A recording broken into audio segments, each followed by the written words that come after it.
Assalamualaikum warahmatullahi wabarakatuh. Semangat pagi adik-adik semuanya. Apa kabar? Semoga kalian selalu dalam keadaan sehat. Baik, kali ini saya akan melanjutkan tutorial tentang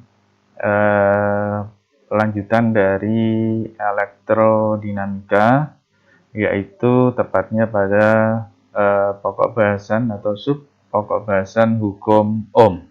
Nah, sekilas kita sudah perlihatkan ini ya, saya sudah perlihatkan tentang skema bagaimana hukum Ohm itu bisa diberlakukan pada sebuah rangkaian ya, pada sebuah rangkaian.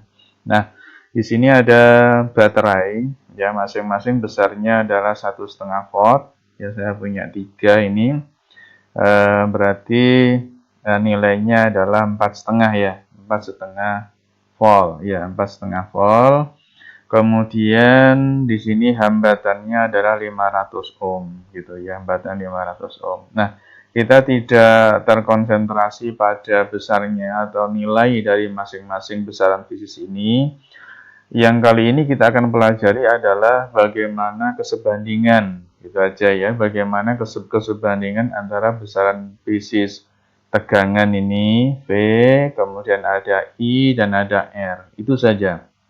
Nah, kita coba rubah ya, kita coba rubah salah satu variabel ya, salah satu variabel yang nantinya kita coba amati apa pengaruh bagi yang lainnya gitu. Nah, di sebelah kanan itu sudah ada tombol ya, tombol untuk pengaturan tegangan. Kemudian di sebelah kanannya juga ini ada tombol pengaturan besarnya hambatan gitu. Nah, yang pertama saya coba akan rubah ini ya. Saya akan coba rubah besarnya tegangan yang dipakai pada rangkaian ini.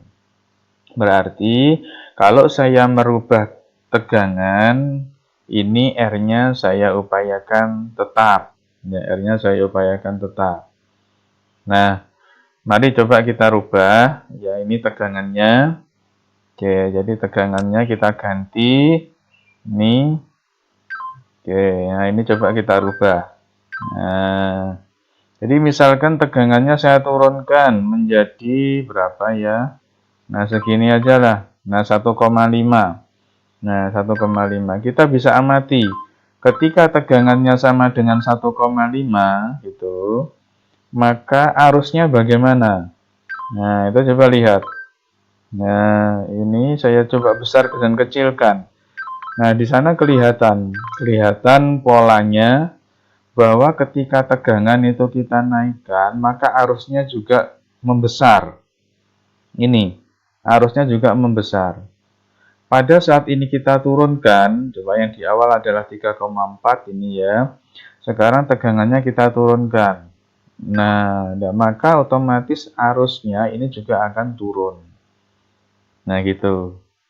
Berarti kita bisa mengambil kesimpulan bahwa, ya kita ambil kesimpulan bahwa untuk arus ya, arus listrik. Jadi arusnya, oke, arus listrik itu kita lambangkan dengan I.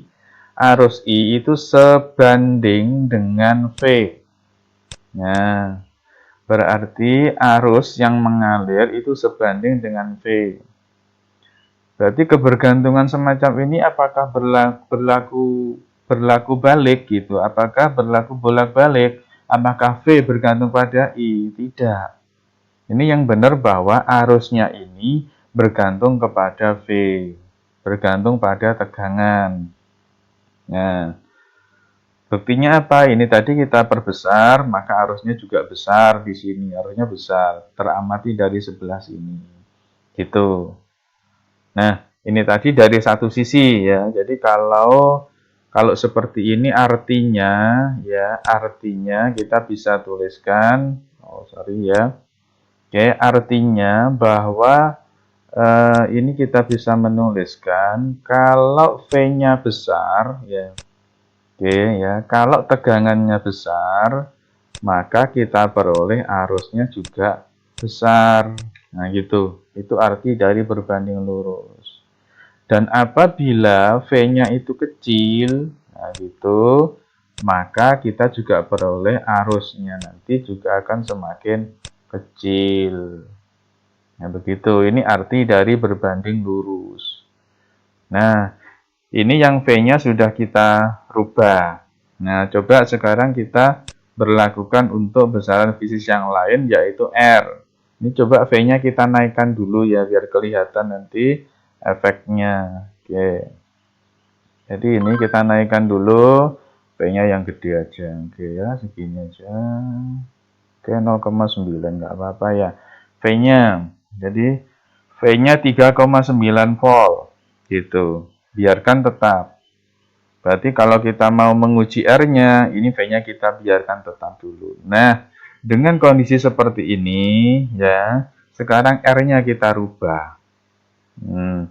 R ini nanti kalau ini saya kecilkan, maka R-nya juga akan mengecil ini. R-nya mengecil dan juga berimbas pada banyaknya partikel-partikel yang ada di sini.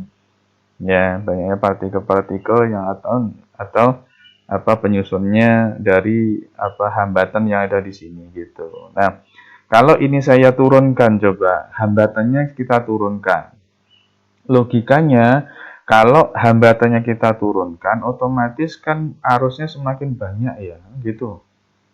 Ya, kalau hambatannya kecil kan yang melewati besar kan gitu. Kalau hambatannya gede, ya kan nggak mau ngelewat. Kenapa harus nyari hambatan yang gede kan gitu. Nah, coba kita turunkan. Mestinya nanti ketika ini turun, ininya besar.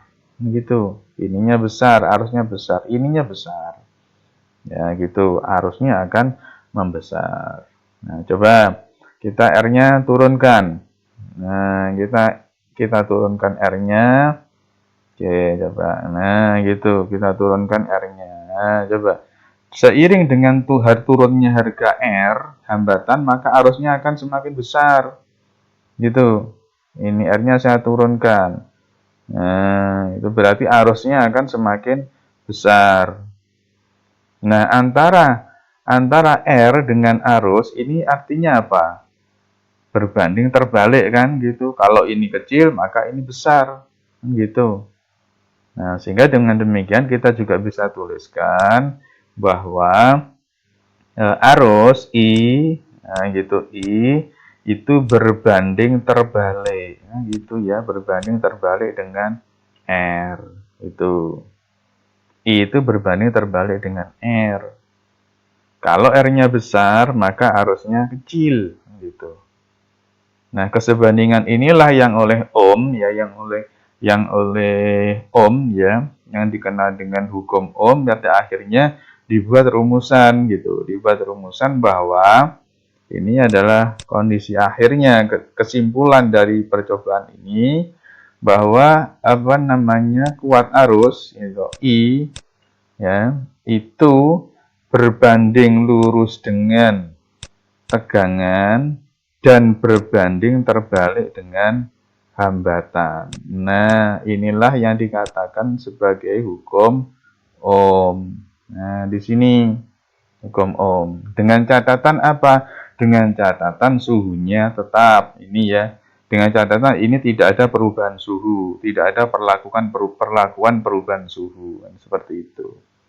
Nah, jadi inilah sebenarnya inti dari penjelasan hukum Ohm itu. Jadi I adalah kuat arus, nah gitu ya. I adalah kuat arus.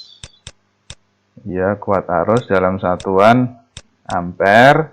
Kemudian V itu adalah tegangan.